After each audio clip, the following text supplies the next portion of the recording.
ગાંધીધામ મહાનગરપાલિકાની કિડાણા સોસાયટીના રહેવાસીઓ કિચડમાં ચાલવા બન્યા મજબૂર।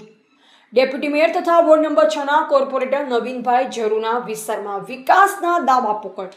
કિડાણાની સોસાયટીમાં રહેતા રહેવાસીઓ કિચડ વચ્ચે જીવવા મજબૂર।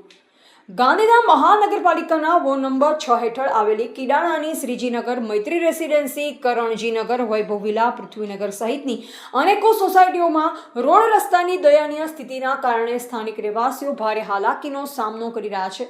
વરસાદી પાણી લાંબા સમય સુધી રસ્તા પર ભરાઈ રહેતા રસ્તાઓ કિચડમય બની ગયા છે, જે કારણે રોજગારી માટે બહાર જતા લોકો, મહિલાઓ, વૃદ્ધો તેમજ શાળાએ જતા બાળકોને ભારે મુશ્કેલી વચ્ચે કિચડમાં ચાલી અવરજવર કરવાની ફરજ પડી છે।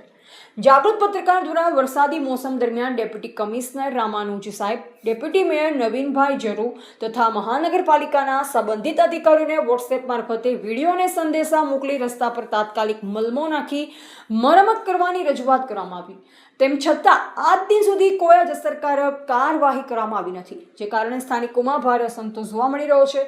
સ્થાનિક રહેવાસીઓ સવાલ ઉઠાવી રહ્યા છે કે નાગરિકોને મૂળભૂત સુવિધા ઉપલબ્ધ કરાવવાની જવાબદારી શું મહાનગરપાલિકાના અધિકારીઓ, ડેપ્યુટી કમિશનર અને વિસ્તારના જનપ્રતિનિધિઓની નથી? વોર્ડ નંબર 6 ના કોર્પોરેટર તથા ડેપ્યુટી મેયર નવીનભાઈ ઝરૂના વિસ્તારમાં લાંબા સમયથી રસ્તાની સમસ્યા યથાવત રહેતા વિકાસના દાવાઓ સામે પણ પ્રશ્નચિહ્ન ઊભો થયો છે। સ્થાનિકોની માંગ છે કે મહાનગરપાલિકા તાત્કાલિક અસરથી રસ્તાઓની મરમ્મત કરી કીચડ અને પાણી ભરાવાની સમસ્યાનો કાયમી ઉકેલ લાવે, જેથી રહેવાસીઓને રોજિંદી અવરજવરમાં રાહત મળી શકે। Reporter Bhikhabhai Sipai, MD news, Banaskantha.